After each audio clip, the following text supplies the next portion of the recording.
What up, guys? The Bench Buddies are back, and this week we will be doing our top 25 rankings for college basketball.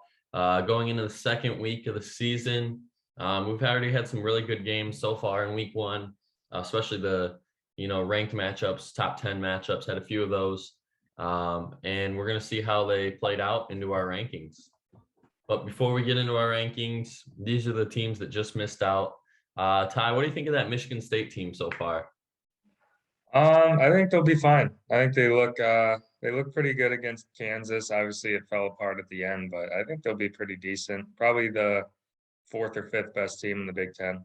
And Virginia, with that surprise upset, there's always one team that always, loses the opening week just to a team. And unfortunately, it had to be Virginia this year. But nonetheless, I mean, obviously, it's Virginia. They're well coached and disciplined. I think moving forward, it's really just going to be brushed under the bridge um, and still be a tournament team come March.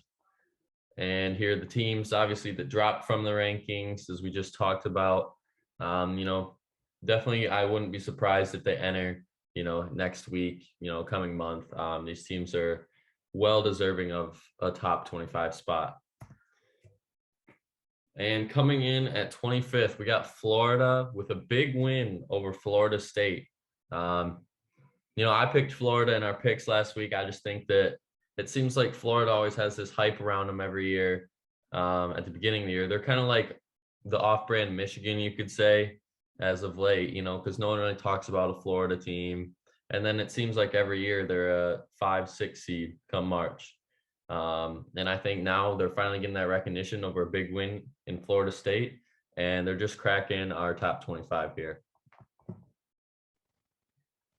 All right, UConn actually looked really good last week. Obviously, they played two nobodies, but I mean, they beat them both by 30 plus. So once they start getting into their, thick of the schedule, we'll see if they can put it together. They have a great coach, but they lost James Booknight last year. So we'll see if they can get it done again this year and stay hot as a program. And coming in at 23rd, we got that Florida State team that lost to Florida. But they're still 1-1 on the year, and I expect them to bounce back with still an easy schedule ahead. And it's early still. And this Florida State team, I think, will be still a top contender in the ACC. Here's a team I haven't really watched this year, St. Bonaventure, just because they're, not really on TV, but they did struggle last night. But I think that's kind of just a fluke game. I think they're going to be a solid team. They should win the A10. So again, they have some tough games coming up. They're going into some preseason tournament here. So I guess we'll learn more about them coming up. In 21st, we got the Ohio State fans that could be on suicide watch in their team. Two nail biting games to start the year at home against Akron and I don't I don't remember the other team, but either way, that's the point. I don't know the team, and I don't know. We just had to drop them a little. They still won, obviously, but definitely some current concerns around Ohio State after the first week. Indiana, here we go again with the early season hype of Indiana, but this year it could be warranted. I mean, you got Trace Jackson Davis, who's one of the best centers in the country, and this team has looked like they have found their stride at the start of this season. We'll see if they fall apart in February and March, like usual, but I think this year things are going to change, and Indiana is going to be a team that can stick around in the top 25. And at 19th, we got a Maryland team that is flying a little bit under the radar here. This in the AP polls, I don't believe they are ranked, but we are pretty high on this Maryland team just because it's the Big Ten, and it's going to be a war in the Big Ten this year. And they are our first 3-0 team this year in our rankings, and I think this week they want to play one game. But this Maryland team has looked pretty solid to start the year. Here's an interesting team, North Carolina, who another team. I mean, it's going to be a common theme here. They haven't really played anyone yet, two easy games, but they play Purdue this week. So they actually not only they play Purdue, but they're going to play another really good team, and I think Villanova or Tennessee.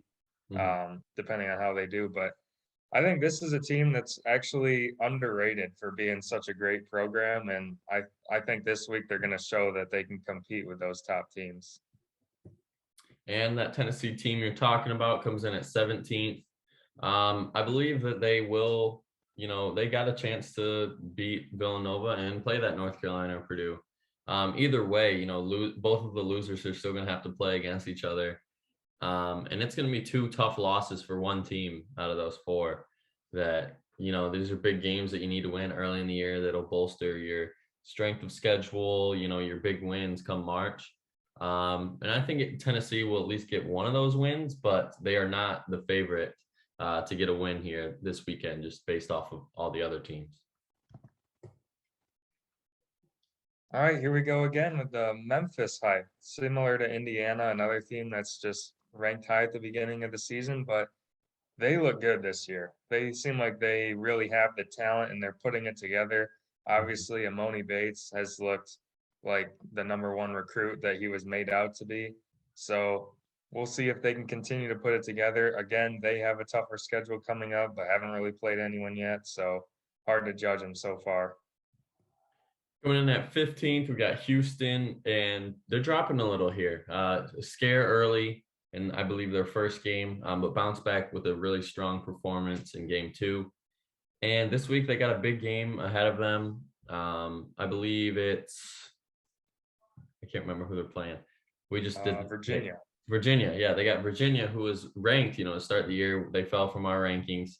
And nonetheless, that's a big game for the American, not just school, but conference as well, to get that respect on their conference this year. And I think Houston, could pull it out. And if they do, I expect them to move up a little bit in our rankings. Arkansas is an interesting team this year. This is one of the most athletic teams in the country, but obviously, another common theme. Haven't really played anyone yet, so it's hard to move them really far in our rankings. But won pretty comfortably in their first two games. Didn't really have a scare like some of these other teams, but they have a tournament coming up this week, so we'll learn more about them as well. And 13th, we got Oregon in a very interesting game this week. They got BYU on the schedule, who, in that West Coast Conference is normally a pretty good team, top 3 team every year. And I think that it's going to be an early wake-up call for this Oregon team. Yeah, they may get the win, but I think they're really going to they're going to expose this Oregon team and fix some things moving forward. But the Pac-12 right now is going to be a great conference moving forward, and I expect Oregon to be a top 3 team at the end of the year. All right, so Kentucky drops one in our rankings, obviously because they lost the game, but Duke looked really good, so that's nothing to hang your head on. And Kentucky showed that they have a lot of talent. This team is never even close to its best in November. It usually takes until at least January for them to find their stride, but I think they have the talent, and this year they have some experience coming back. So something different there, and I think that's really going to help them when we get to March Madness. Coming in at 11th, we got Alabama. Again, 2 easy games, 2 easy wins. And we're going to see what this team, really can do, as last year they had that March Madness, run for a little bit there. The hype was around them in the SEC. And right now, with the Alabama, Kentucky, it's definitely going to be a good SEC race again. And I think that's, one of the conferences that's, the most up for grabs this year. And it'll be interesting to see how that plays out. Well, here we got the defending champions in Baylor. They've dominated their first 2 games, not really against any tough competition, but this team, I think, doesn't have a lot coming back from last year, but they have enough where they're going to compete to win the Big 12. But we'll learn some more about them. I know they have some tough games coming up. So it'll be interesting to see if those guys coming back from last year that were role players can be leaders this year. Coming in at 9th, we got Texas. They hung with Gonzaga, that's for sure. Until late, this team kind of collapsed. But it's early in the year and nothing to hang your head on if you're Texas. And I think moving forward, this Chris Beard team, with all these transfers coming in and really wanting to play for him, I think that really speaks how much this Texas program is going to turn around instantly just because of him. And moving forward, I think this Texas Longhorn team won't be without a doubt in March Madness. And I think they will stay in our rankings for quite a while as well. All right, so here's an interesting team in Duke. I did not pick them to beat Kentucky, but they showed me a lot. Although after beating Kentucky, I think they've played 2 games where they've kind of struggled. I know they played Campbell on Saturday, and it was actually a game until late. So we'll see if that was just kind of a letdown from the big win. But this team, I wasn't really sure about them after their struggles last year, but this freshman class for Duke is for real. So this team deserves to be in the top 10. And at seventh, we got Illinois, who's going to kick off this week's games of the Illinois versus the Big Ten and Big East. And it's definitely going to be a good game to watch as they draw. Who did they draw? Marquette. Marquette, and that's an interesting team to look out for this year with Shaka Smart at Marquette, and I think he's really going to turn that program around. They had a bad few years there, but speaking about this Illinois team, Kofi Cockburn is still dominant as ever, a top 5 player in college basketball. But it's really going to be who's going to step up at the guard position. Obviously, as we were talking about in our preseason and March Madness, who's going to fill that role? That Iota Sumo, he was the guy last year, but now you don't really know. And they still got Cockburn though, so I expect this Illinois team to still be really good, and it's really just going to depend on if they have a guard or not. To lead them to potentially a Big Ten championship and a long run in March Madness.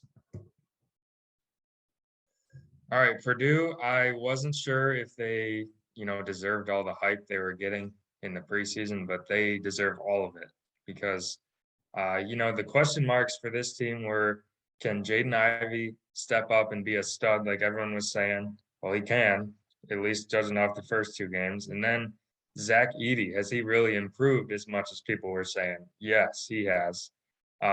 When you have a 7'4" center coming off the bench and putting up a double-double, that's a dangerous team. So I didn't think Purdue was neck and neck with Michigan like a lot of people thought, but now I'm saying it's Michigan and Purdue right at the top of the Big Ten.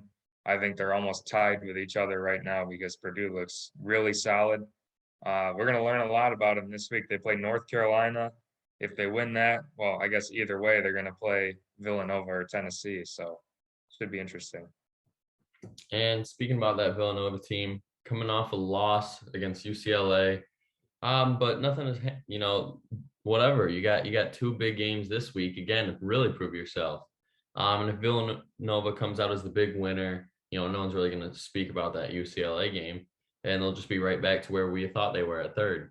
And I think it's just going to be interesting to see how, Colin Gillespie, it feels like he's been there for 17 years, and, how he's going to play this year, recovering from that knee injury last year, what really shut him down come for March.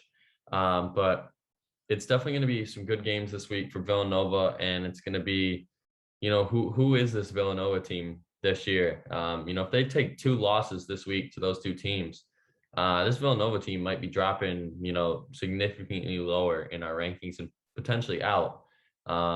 Not as an overreaction, but just due to, how good the teams they're playing.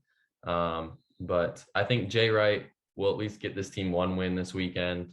And I just don't think it's in Villanova's culture to lose both these games.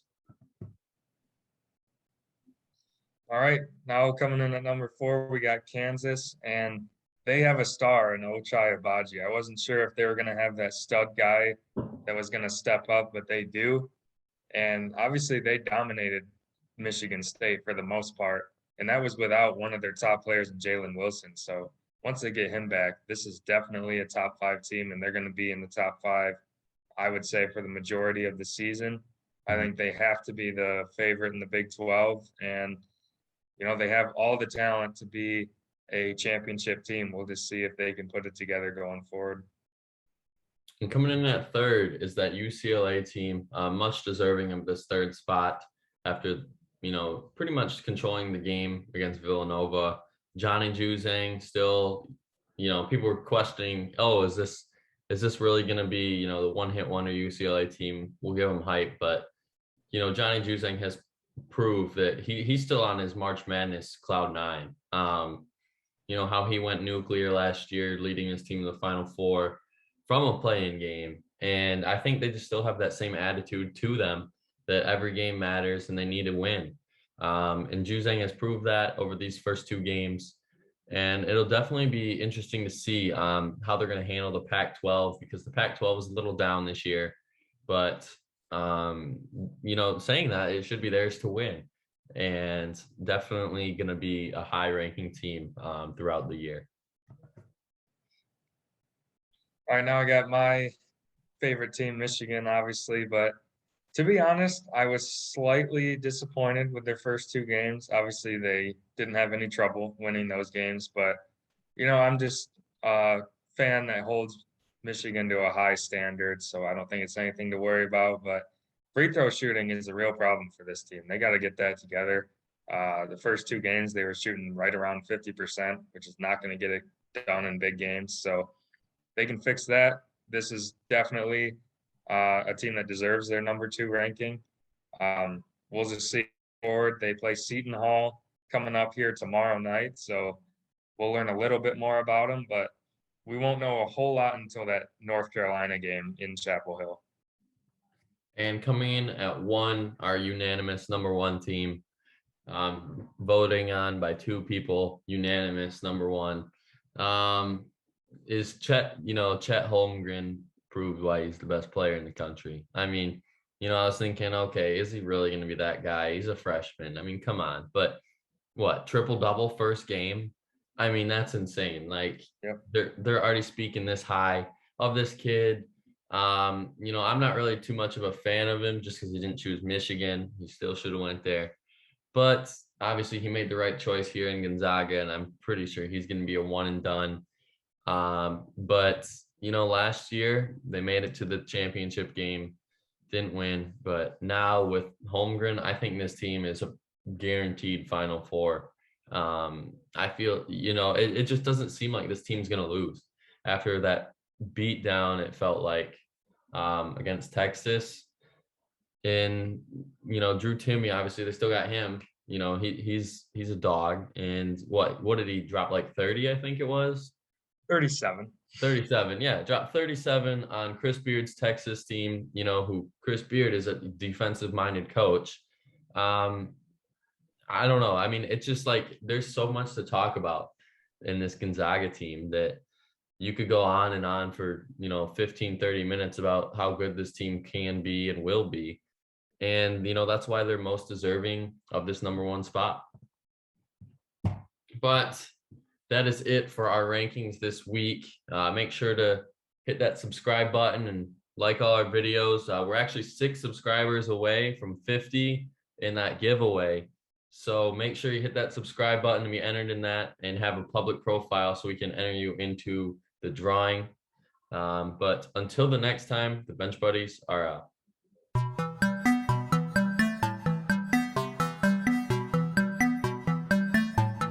She never called back.